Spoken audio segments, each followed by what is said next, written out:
Good afternoon my dear students. आज हम पढ़ेंगे हमारे पॉपुलर जेनेटिक्स का सेकंड चैप्टर हार्डी-वेनबर्ग इक्विलिब्रियम। पिछले चैप्टर हमने पढ़े थे gene frequency, introduction to popular genetics, gene pool and its type and how to calculate gene frequency. Okay, अब हम पढ़ेंगे कि हार्डी एंड वेनबर्ग ये दो साइंटिस्ट ने एक इक्वेशन दी है जिससे हम एखादे पॉपुलेशन में एखादे पर्टिकुलर अलील या जीन का या जीनोटाइप फ्रीक्वेंसी कितनी है या आगे जो कितनी रह सकती है हम कैलकुलेट कर सकते हैं। Okay, Hardy Weinberg equilibrium 1908। In 1908 Godfrey Hardy and William Weinberg working independently specified the relationship between genotype frequency and allele frequency that must occur in an idealized population in equilibrium. This relationship is known as Hardy-Weinberg principle. It is important because one can use it to determine if a population is in equilibrium for a particular gene. A population is in genetic equilibrium when allele frequency in the gene pool remain constant across generation. इन्होंने क्या कहा कि equilibrium मतलब एक समानता, balance. जब एखादे gene की या एखादे एलील की फ्रीक्वेंसी बैलेंस रहती है एखादे पॉपुलेशन में, तो हम उसे कैसे कैलकुलेट करते हैं। अगर हम उसे हार्डी-वेनबर्ग इक्विलिब्रियम ने एक इक्वेशन दिया है जिससे हम ये बता सकते हैं कि जीन फ्रीक्वेंसी और एलील फ्रीक्वेंसी इनका रिलेशन बता सकते हैं। जैसे फॉर एग्जांपल अगर कैपिटल ए स्मॉल ए ये हो गए हमारे एलील्स, अगर सिंगल ए है ये होगा जीन हमारा जीनोटाइप, और सिंगल ए या स्मॉल ए है एलील हो गया, तो हम एलील फ्रीक्वेंसी से हम जीन फ्रीक्वेंसी कैलकुलेट कर सकते हैं। अब जीन फ्रीक्वेंसी उस जनरेशन में उस पॉपुलेशन में कितनी है या आगे जो कैसे रहने वाली है या वो कांस्टेंट रहने वाली नहीं है या कांस्टेंट न होने के कारण क्या है, हम ये सब कैलकुलेट कर सकते हैं।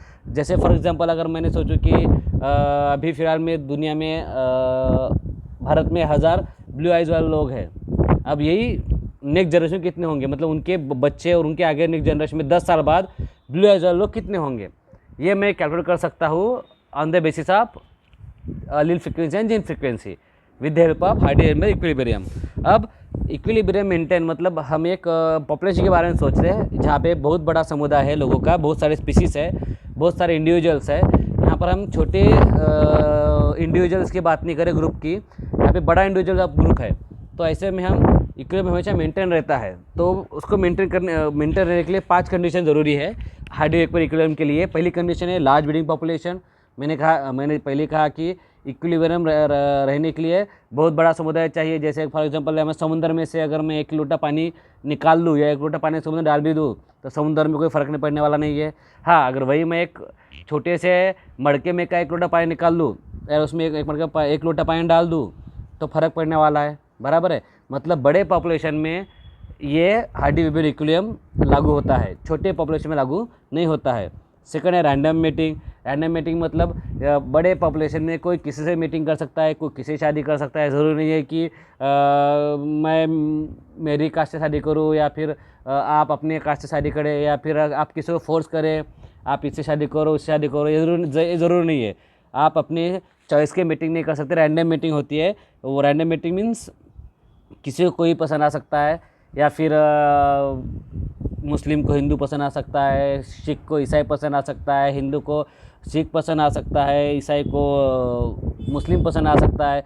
ये सारे चीज़ें मतलब रैंडम मीटिंग है। कोई किसी के साथ अगर बड़े पॉपुलेशन में अलग अलग रैंडम मीटिंग करते हैं या फिर अलग अलग कास्ट में हो सकती है शादी, चाहे वो कुंभी की तेली से हो, तेली की लोहार से हो, लोहार की सुतार से हो, ऐसे कुछ भी कॉम्बिनेशन हो सकता है। रैंडम मीटिंग जब पॉपुलेशन होती है तो हार्डी-वेनबर्ग इक्विलिब्रियम मेंटेन होता है। ये ज़रूरी है दोस्तों इक्विलिब्रियम मेंटेन करने के लिए, क्योंकि अगर आप अलग अलग इसमें शादी नहीं करोगे या फिर इंटरकास्ट मैरिज, या इसलिए गवर्नमेंट इंटरकास्ट मैरिज के लिए आपको जब इंटरकास्ट मैरिज होता है तो हमें पैसे मिलते हैं गवर्नमेंट से, कुछ स्कीम मिलती है। क्यों मिलती है? क्योंकि वो हमें प्रोत्साहित करती है इंटरकास्ट मैरिज के लिए। क्योंकि इंटरकास्ट मैरिज के 2 फ़ायदे, एक तो सोशल डिफरेंस होता है लोगों में वो कम होता है, सोशल जाति भेदभाव कम हो जाता है। और दूसरा जेनेटिक है कि जेनेटिक में हम 2 अलग अलग जीन पूल के लोग जब कंबाइन होते हैं तो जो नया जीन बनेगा या उनके जो नए प्रोजेनी बनेंगे, उनके जो बच्चे बनेंगे वो हाइब्रिड रहेंगे। जैसे हम 2 अलग अलग प्लांट की वैरायटी को क्रॉस करके नई प्लांट वैरायटी बनाते हैं, उसी तरह से ये ऐसा करने से क्या होता है, हेट्रोजाइगोसी बढ़ती है, मतलब हेट्रोजाइगोट बढ़ते हैं कैपिटल ए स्मॉल ए। जब तक हमारे पॉपुलेशन में हेट्रोजाइगोट ज़्यादा रहेंगे तब तक हमारे जीन स्ट्रांग रहेंगे। जब हमारे बॉडी में रिसेसिव बढ़ते जाएंगे, रिसेसिवनेस मतलब कैपिटल ए स्मॉल ए अगर बढ़ते जाएंगे तो हमारी बॉडी वीक होते जाएंगी जेनेटिकली, इसलिए रैंडम मेटिंग ज़रूरी है। न्यू म्यूटेशन हाइड्रोवेक्टर में अगर म्यूटेशन हुआ भी हो तो निग्लिजिबल रहता है बड़े पॉपुलेशन में। नो इमिग्रेशन और इमिग्रेशन मतलब जितने बाहर के उतने आना चाहिए, या फिर हम इमिग्रेशन और बाहर से आने वाले और अंदर से बाहर जाने वाले ये नहीं होने चाहिए। नो नेचुरल सिलेक्शन थ्योरी, क्यों नेचुरल सिलेक्शन थ्योरी नहीं होनी बड़े पॉपुलेशन जनरली ये हमें दिख भी नहीं पड़ता है कि नेचुरल सिलेक्शन हुआ है कि नहीं हुआ है। तो ये जो 5 अगर कंडीशन होती है तो हार्डी में इक्विलिब्रियम लागू होता है। और बड़े पॉपुलेशन में ये 5 चीज़ें जनरली होती है, क्योंकि म्यूटेशन भी होता है तो रेयर होता है। एखादी मतलब लाखों में एखादा ही म्यूटेशन लड़का पैदा होता है या म्यूटेशन प्रोजेनी पैदा होती है। नेचुरल सिलेक्शन भी बड़ी मुश्किल से बड़े पॉपुलेशन में होता भी है तो नेचर उसको अपने आप ही बैलेंस कर लेती है। तो ये पाँचों कंडीशन एक लार्ज पॉपुलेशन के लिए मायने नहीं रखती है। ये 5 कंडीशन मेंटेन रहती है, ठीक है। और कुछ पॉइंट्स है जो हार्डी इक्विलिब्रियम के लिए ज़रूरी है, मतलब मेंटेन करने के लिए इक्विलिब्रियम। ऑर्गेनिज्म आर डिप्लॉयड होना चाहिए। ओनली सेक्सुअल रिप्रोडक्शन ऑकर्स, मतलब सेक्सुअल रिप्रोडक्शन होना चाहिए। अगर आप वेजिटेटिव रिप्रोडक्शन करोगे प्लांट का या फिर क्लोनिंग करोगे, इसलिए साइंटिस्ट लोगों ने क्लोनिंग पे बैन रखा है कि क्लोनिंग अगर हम करते हैं, क्लोनिंग करने से हमारा जेनेटिक इक्विलिब्रियम बदल जाता है, जेनेटिक इक्विलिब्रियम चेंज हो जाता है। क्योंकि क्लोनिंग में हम सेम जीन के 3-3, 4-4 आपको इंडिविजुअल मिलेंगे। इससे क्या होगा कि आपका जीन भी इक्विलिब्रियम चेंज होगा, आपका जीन पूल चेंज होगा। जीन पूल चेंज हो गया तो आपकी इक्विलिब्रियम मेंटेन नहीं रहेंगे। इक्विलिब्रियम मेंटेन नहीं रहेगा तो आपके अंदर कुछ आपकी जो पॉपुलेशन आपका जो पॉपुलेशन वो इम्बैलेंस हो जाएगा। और हमें आपको पता है जब भी कोई चीज़ इम्बैलेंस होती है तो नेचर उसे डिस्ट्रॉय कर देती है, रिजेक्ट कर देती है। जनरेशन नॉन ओवरलैपिंग, मतलब फर्स्ट जनरेशन सेकंड जनरेशन ये और नॉन ओवरलैपिंग चाहिए। नॉन ओवरलैपिंग मतलब जैसे मेरी जनरेशन के सपोज हो सकता है कभी कभी कि मेरे जनरेशन के उम्र के लोग ने सपोज अभी मेरी शादी हो गई, मेरे बच्चे हो गए और मैं बूढ़ा हो गया और मैंने किसी यंग से शादी की तो ये हो गया ओवरलैपिंग ऑफ जीन्स। ओके, मतलब मैं 60-70 साल का हूँ और नेक्स्ट जनरेशन की 20-25 साल की है। या अपनी फिल्म में देखा होगा कि बूढ़े यंग से शादी करते हैं, तो यहाँ पे क्या होता है, जीन ओवरलैपिंग होता है। ओके, जनरेशन में मेटिंग इज़ रैंडम होना चाहिए। पॉपुलेशन साइज इन्फिनिटली लार्ज होनी चाहिए। मतलब मैंने कहा कि पहले बताया कि इक्विलिब्रियम तभी मेंटेन होता है जब पॉपुलेशन लार्ज हो। Allele frequency are equal in the sexes, मतलब जो हमारे कैपिटल ए स्मॉल ए है या फिर कैपिटल टी स्मॉल टी है या फिर हम जो भी अलील रहेंगे वो इक्वल रहने चाहिए दोनों सेक्स में। There is no migration, mutation और सिलेक्शन, ये हम पहले ही पढ़ चुके हैं।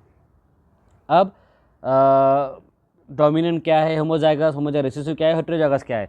और जो लास्ट में आपको दिख रहा है हेटेरोजाइगस, ये काफ़ी इंपॉर्टेंट है जीन इक्विलिब्रियम मेंटेन करने के लिए या हमारे जीन स्ट्रांग करने के लिए। अगर आपको सबसे ज़्यादा ज़रूरी है जो चीज़ है वो हेटेरोजाइगोसिटी। अगर हेटेरोजाइगस जीन जितने ज़्यादा रहेंगे हमारी बॉडी या हमारा पॉपुलेशन जेनेटिकली उतना ही स्ट्रांग रहेगा। तो अगर जब कैपिटल पे और कैपिटल पी दोनों साथ में रहते हैं, हमारे क्रोमोसोम, ये 2 क्रोमोसोम पेयर है, एक रेड वाला है ग्रीन एक ब्लू वाला, जब दोनों साथ में रहते हैं कैपिटल पे हम उसे कहते हैं होमोजाइगस डोमिनेंट। और जब 2 स्मॉल ए साथ में रहते हैं तो हम उसे कहते हैं होमोजाइगस रिसेसिव। और जब डोमिनेंट अलील और एक रिसेसिव अलील साथ में रहता है, मतलब कैपिटल बी और स्मॉल बी, तो हम उसे कहते हैं हेटेरोजाइगस। समझा? अब हमारा जो हार्डी इक्विलिब्रियम इक्वेशन है वो है, इक्विलिब्रियम जो है वो है P + Q = 1, मतलब 1 हमारा हमेशा 1 ही रहेगा। P और यहाँ पे P और Q क्या है, P और Q हमारे अलील है। P हमारा डोमिनेंट अलील है और Q हमारा रिसेसिव अलील है। और ये हमारी इक्वेशन है हार्डी इक्विलिब्रियम की। मुझे हार्डी इक्वेशन है, ये हार्डी इक्विलिब्रियम की इक्वेशन है। इक्विलिब्रियम मतलब जहाँ पर हमेशा कांस्टेंट 1 रहेगा, मतलब दोनों जीन मतलब कौन से दोनों जीन, डोमिनेंट अलील और रिसेसिव अलील, दोनों की बेरीज हमेशा 1 आनी चाहिए। दोनों का जो परसेंटेज है हमेशा 1 आता है एक बड़े पॉपुलेशन में। ये हमें हार्डी इक्विलिब्रियम से पता चलता है कि हमेशा दोनों का कॉम्बिनेशन किसी का डोमिनेंट अलील और रेसिसिव अलील का, मतलब P plus Q, P P जो दर्शाता है वो कैपिटल P दर्शाता है डोमिनेंट अलील को, और स्मॉल क्यू दर्शाता है हमारे रेसिसिव अलील को। इन दोनों की बेरीज हमेशा 1 आनी चाहिए, और यह होती है जब हम लार्ज पॉपुलेशन की बात करते हैं तो हमेशा ये कांस्टेंट रहता है। अब फिर हमारी जो इक्वेशन है, हार्डी इक्वेशन, वो है P plus Q square is equal to P square plus 2PQ plus Q square. Okay, अब ये क्या होता है, P स्क्वेयर मतलब डबल PP, हम जो डोमिनेंट कहते हैं डोमिनेंट, वो होता है P, इसलिए उसको हमने P स्क्वेयर लिखा है हार्डी वेनबर्ग ने। और 2PQ मतलब P एक डोमिनेंट अलील है, Q एक रेसिसिव अलील है, मतलब हेट्रोजाइगोट दर्शाता है। ये क्या दर्शाता है, हेट्रोजाइगोट। और Q स्क्वेयर दर्शाता है होमोजाइगोट रेसिसिव। ओके, मतलब P plus Q square equal to P square plus 2PQ plus Q square. यह है हमारी हार्डी वेनबर्ग इक्विलिब्रियम रिएक्शन। इसमें क्या होता है कि P स्क्वेयर हमें बताता है frequency of homozygote dominant, 2PQ बताता है फ्रीक्वेंसी ऑफ हेट्रोजाइगोट डोमिनेंट, और 2PQ और Q स्क्वेयर हमें बताता है frequency of homozygote recessive. 2PQ हमें बताता है फ्रीक्वेंसी ऑफ हेट्रोजाइगोट, मतलब P और Q दो अलग अलग है। Q स्क्वेयर मतलब Q इंटू Q, दोनों एक है। P स्क्वेयर मतलब P इंटू P, इसका होता है P स्क्वेयर, मतलब दोनों एक है। बस PQ मतलब दो अलग अलग अलील है। मैंने पहले ही कहा था कि P इज़ ए डोमिनेंट अलील और Q इज़ ए स्मॉल अलील और रेसिसिव अलील। तो ये हो गया हमारा इक्वेशन, जिसमें कहा गया है कि P square plus 2PQ plus Q square.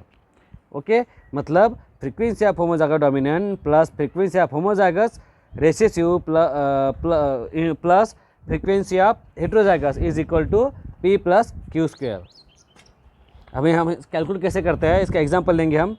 एक सपोज एक एग्जांपल है जहाँ पे पेरेंट पॉपुलेशन है RR capital 320, capital R small heterozygote है 160, और स्मॉल r है मतलब रेसिसिव कैरेक्टर है 20।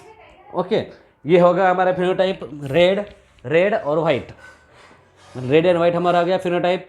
डोमिनेंट है तो RR, हेट्रोजाइगोट है तो कैपिटल R स्मॉल r, और वाइट है तो स्मॉल r।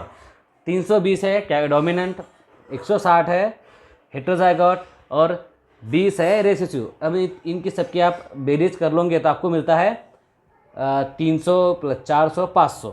ओके, अब हम जेनेटिक फ्रीक्वेंसी कैसे कैलकुलेट करते हैं कि हम total number of allele divided by total number of total allele और टोटल नंबर ऑफ जीन्स। तो हमारे टोटल नंबर ऑफ जीन्स है या हमारे total number of frequency alleles है 500, और हम अभी निकाल रहे हैं frequency of genetic frequency of the capital R.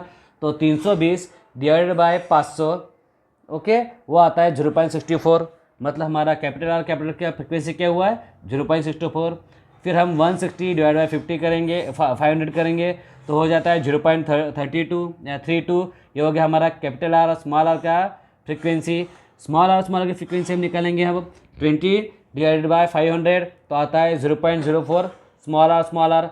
अब आप अगर तीनों की बेरीज करेंगे, कौन तीनों की बेरीज 0.64 प्लस 0.32 प्लस 0.4, तो आपको हमेशा 1 मिलेंगी।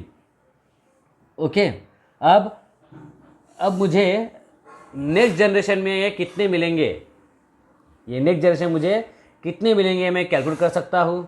जैसे यहाँ पे 64 है, ओके, 0.64 है तो हो जाएंगे, मतलब नेक्स्ट जनरेशन में जब जीन पूल 500 से 1000 हो जाएगा नेक्स्ट जनरेशन में, तो जाहिर है 500 के 1000 होने वाले हैं, तो हम जिंदा रहेंगे नेक्स्ट जनरेशन में, क्योंकि एक जनरेशन मतलब 10 साल 20 साल या 25 साल पकड़ लो, नेक्स्ट जनरेशन में हम भी जिंदा रहने वाले हैं। तो हम 500 और हमारे अगले वाले 500, तो हम जब नेक्स्ट इसको मल्टीप्लाई करते हैं 2 से करते हैं, तो जब 320 होगा तो उसका 640 हो जाएगा और 500 का 1000 हो जाएगा।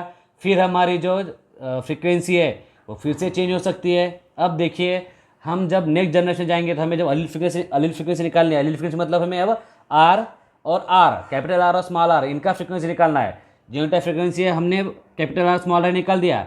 अब हमें निकालना है अलील फ्रीक्वेंसी, जिसमें होता है P plus Q is equal to 1, ये हमें दिखाना है P plus Q is equal to 1। तो अब ध्यान से देखिए कि 800 कैसे है, 800 मतलब 640 कैपिटल आर में से आए, और 160 आर कैपिटल आर यहाँ पर है। हेट्रोजाइगोट में जो हमने दिखाया 160 इंटू 2 किए पॉपुलेशन 320 हो जाएगा। अब 320 में से आधे है कैपिटल आर और आधे है स्मॉल आर, तो कैपिटल आर जो 160 है वो आ जाएंगे कैपिटल आर में 640 में। इनकी इक्वेशन अगर हम बेरिज कर लेंगे, एडिशन कर लेंगे, हो जाता है 800। स्मॉल आर 160 और इधर स्मॉल है 40, दोनों की बेरिज कर लेंगे, हम एडिशन कर लेंगे, हो जाएंगे 200। अब हम अलील फ्रीक्वेंसी निकालेंगे, 800 divided by 1000 is equal to 0.8 R. मतलब हमारी अलील फ्रीक्वेंसी कितनी निकली सिंगल आर की 0.8 और हमारे स्मॉल आर कितनी निकली 0.2। मतलब अब आप दोनों के बेरीज करोगे तो 0.8 प्लस 0.2 इज इक्वल टू 1, मतलब P plus Q is equal to 1। यहाँ पर फ्रीक्वेंसी ऑफ R मतलब डोमिनेंट अलील है 0.8 और frequency of recessive allele Q है 0.2। मैं फिर से एक बार दोहराता हूँ मैंने कैसे कैलकुलेट किया, ध्यान से देखिए।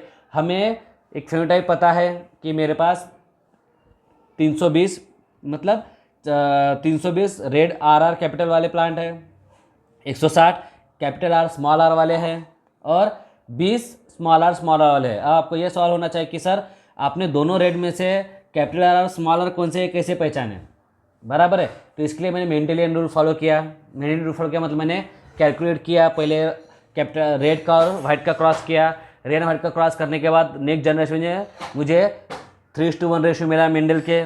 फिर मैंने पहले अभी फिर से कह रहा हूँ मैं, ये बात कब होती है जब लार्ज पॉपुलेशन होती है और यहाँ पे no natural selection, no mutation, no immigration, no immigration और एमिग्रेशन होता है। मतलब यहाँ पर कोई जो मेंडल ने जो एक्सपेरिमेंट किया था, ग्रेट साइंटिस्ट मेंडल ने, उनके एक्सपेरिमेंट में कोई म्यूटेशन नहीं हुआ था, इसलिए उन्हें परफेक्ट रिजल्ट मिला था। इसलिए हमने वही क्राइटेरिया, वही इक्विलिब्रियम मेंटेन करने के लिए हमने वो फार्मूला लिया। फिर 3:1 को हमने जब इंडिपेंडेंट असॉर्टमेंट के साथ क्रॉसिंग किया, बाद में मुझे मिला है रेशियो नेक्स्ट जनरेशन में 9:3:3:1 रेशियो मिला। मतलब इसी रेशियो के तहत फिर मैंने कहा कि 3:1 है, मतलब इसके अंदर 1 जेटा ऑपरेशन, जैसे अभी आपने क्रॉस किया हमने डोमिनेंट रेसिसिव अलील का, मतलब रेड एंड वाइट का, तो जो भी मुझे मिलेंगे टोटल उसमें क्या होता है 1:2:1 रेशियो होता है। इस तरह से कैलकुलेट करके मैंने साइंटिस्ट ने वो निकाला डाटा। तो उस साइंटिस्ट डाटा निकाला, उसके हिसाब से उसको मिले 320 कैपिटल आर, 160 मिले कैपिटल आर और स्मॉल आर 20। ओके, आप ये समझ लो, ये बस एग्जांपल है। उसने कैसे निकाला, क्या निकाला, उसके लिए हम फिर से एक्सपेरिमेंट आपको मेंडल के तरफ बढ़ना पड़ेगा कि तो 1:2:1 रेशियो। ओके, अब हमने इसलिए एग्जांपल दिया है क्योंकि यहाँ पे 500 बेरीज आनी चाहिए इसलिए, और red and white famous example है। तो कैपिटल आर 320 है। ओके, क्योंकि हम ये सोच रहे कि ये फर्स्ट जनरेशन है, पहली जनरेशन है जिसमें डोमिनेंट ज़्यादा होते हैं। जैसे जैसे हम जनरेशन आगे बढ़ती है वैसे वैसे हेटेरोजाइगोसिटी बढ़ती है।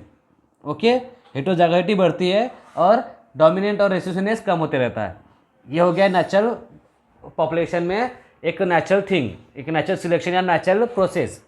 अब 320, 160 और 20 ये है हमारे टोटल जीनोटाइप कि मुझे टोटल जीन आर वाले जीन 320 है, कैपिटल आर स्मॉल आर वाले जीन 160 है, स्मॉल आर वाले जीन 20 है।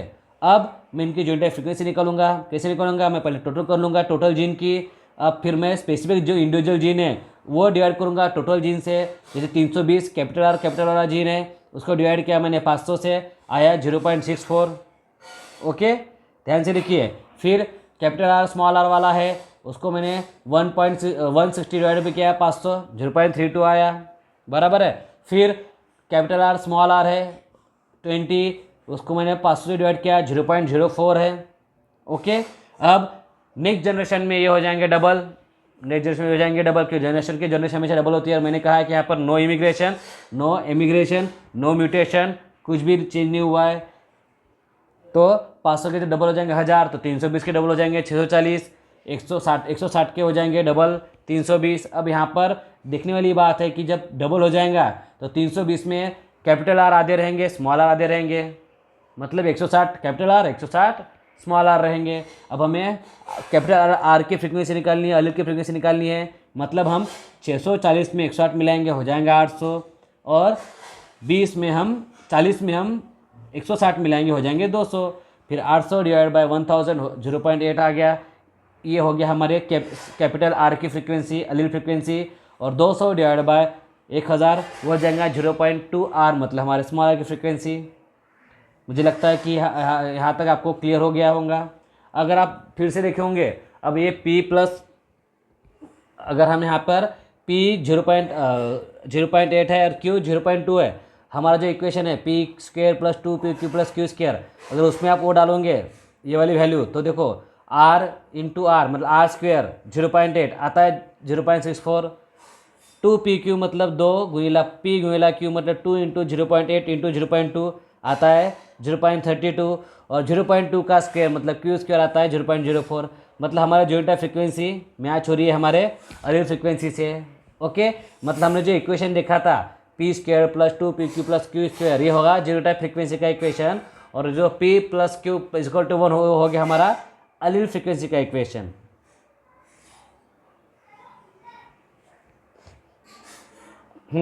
देखो अभी मैंने आपको फिर से कहा P square is equal to 8 है 0.8, मतलब ये P कैपिटल क्रॉस किया 0.64 हो गया, कैपिटल आर और स्मॉल आर ये किया हो जाएगा 0.16 दोनों की बेरीज कर ली हमने तो 0.32, और Q स्क्वायर हो जाएगा 0.04।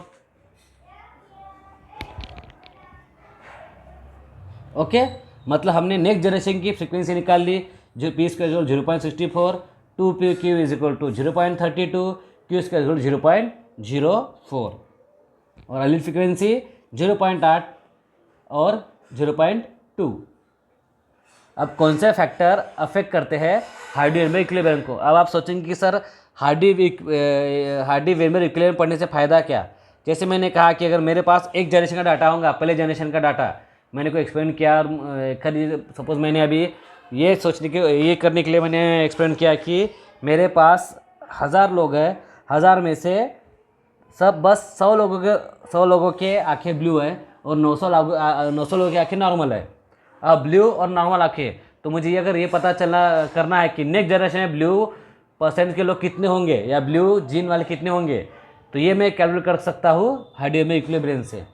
बराबर, जैसे हमने कैलकुलेट किया कि हमें पता था 320 है, बराबर है। अब 100 हमारे पास ब्लू आइज है, 100 हमारे पास ब्लू आइज है, हमको ये पता है कि ब्लू आइज मतलब रेशियो कैरेक्टर है, कम है, हम उसको रेशियो में डाल देंगे, फिर हम उसको डोमिनेट करेंगे 3:1, मतलब 900 और 100, फिर 900 में से हम आधे एक्सपेरिमेंट पर वैल्यू करेंगे, कैलकुलेट करेंगे जीनोटाइप, तो हम निकालेंगे कि सपोज 900 में से 600 डोमिनेंट है, 300 हेट्रोजाइगोट है, फिर 600, 300 और 100, ये हमारी वैल्यू हो गई ब्लू आइज और वाइट आइज की, सॉरी ब्लू आइज और नॉर्मल आइज की।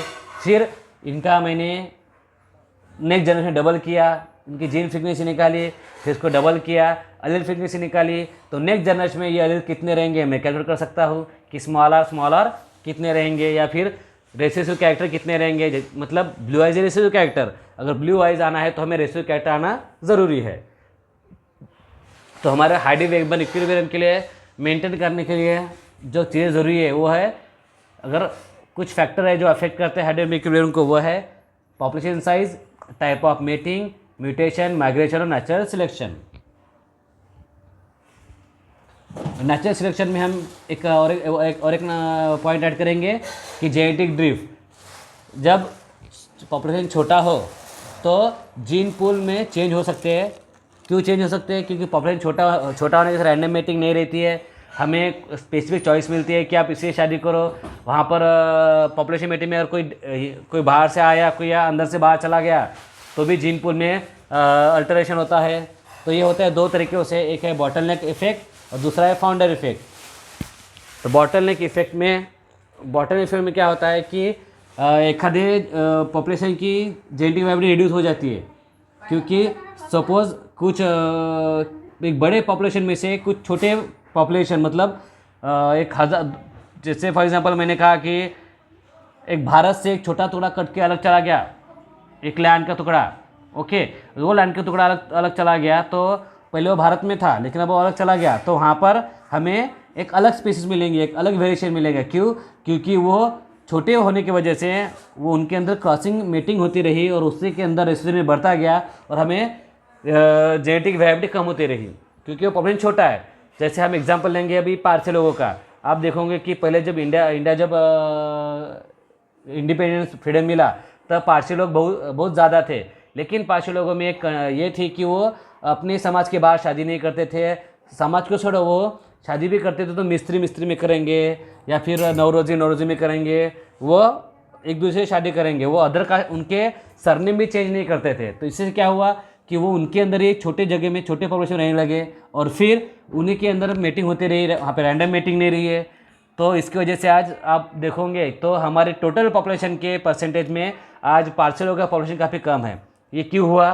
क्योंकि हमारे पारसी लोगों के पॉपुलेशन में वो रैंडम मीटिंग नहीं हुई, इंटरक्रॉसिंग नहीं हुई, हेटेरोजाइगोसी नहीं बढ़ी। इसके वजह से उनके अंदर रेसिस्टेंस बढ़ता गया और उनको रेड्यूस जेनेटिक स्टेबिलिटी या वेरिएबिलिटी कम हो गई। फाउंड इफेक्ट क्या होता है? इसमें भी फाउंड इफेक्ट में भी जेनेटिक वेरिएबिलिटी कम होती है कि सपोज एक बड़े पॉपुलेशन छोटे पॉपुलेशन के दूसरे कहीं और चले गए और उन्होंने एक नया अपना दुनिया बना ली।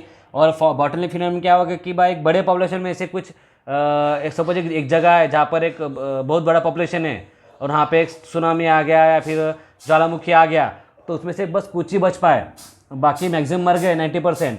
तो जो 10% है वो अपने आप को चेंज करके अलग तरह से रहने लगेंगे वहाँ पर, तो उनका जेनेटिक वेरिएबिलिटी कम हो जाएगा, क्योंकि उसे हम कहते हैं बॉटलनेक फिनोमेना। कि बॉटलनेक मतलब जैसे बड़ी बॉटल है उसकी जो नेक होती है, बड़ी बॉटल में से नेक पे कुछ ही दाने पास होते हैं और बाकी के दाने बीच में रह जाते हैं, तो हम उसे कहेंगे बॉटलनेक फिनोमेना। ये देखिए एग्जांपल, एक बॉटल है suppose large population original population, इसमें से कुछ छोटे एक बड़ा कुछ इम्पैक्ट आया, भूकंप आया या फिर ज्वालामुखी आई, तो कुछ ही ये नेक में से पास होके इसमें अलग जगह गिरे तो वो बच गए और ये इन्होंने फिर नया पॉपुलेशन बनाया। ये देखो ब्लू और येलो ने नया पॉपुलेशन बनाया। अब ये पॉपुलेशन ये हमारे ओरिजिनल पॉपुलेशन डिफरेंट है, बराबर है, तो हम इसे कहेंगे बॉटलनेक इफेक्ट। तो दोस्तों यहाँ पे हमारा ख़त्म हुआ है हार्डी-वेबर इक्विलिब्रियम। तो अब इसी तरह से हमारा आज का चैप्टर ख़त्म हुआ है पॉपुलेशन जेनेटिक्स। पिछले चैप्टर में हमने जीन पूल तक पढ़े थे, आज हमने हार्डी-वेबर इक्विलिब्रियम कंप्लीट कर लिया। इस तरह से हमारा एक यूनिट का एक टॉपिक ख़त्म हो गया जिसका नाम है पॉपुलेशन जेनेटिक्स। आप इसको एक बार फिर से पढ़िए, कैलकुलेशन है अच्छे से याद कीजिए। हार्डी-वेबर इक्विलिब्रियम क्या, आप नेट पे एग्जांपल और सर्च कीजिए हार्डी-वेबर इक्विलिब्रियम के अलग अलग एग्जांपल से आप कैलकुलेट करके देखिए कि P+Q 1 आता है कि नहीं आता है, और फिर मुझे मेरे यूट्यूब चैनल पे कमेंट कीजिए या हमारे व्हाट्सएप ग्रुप पे चैट कीजिए और बताइए कि सर मेरा आंसर करेक्ट है, मैंने करके देखा है और मैंने हार्डी-वेबर इक्विलिब्रियम के एग्जांपल भी सर्च किए। ओके, सो आज हमारा चैप्टर ए पे ख़त्म होता है। Good bye.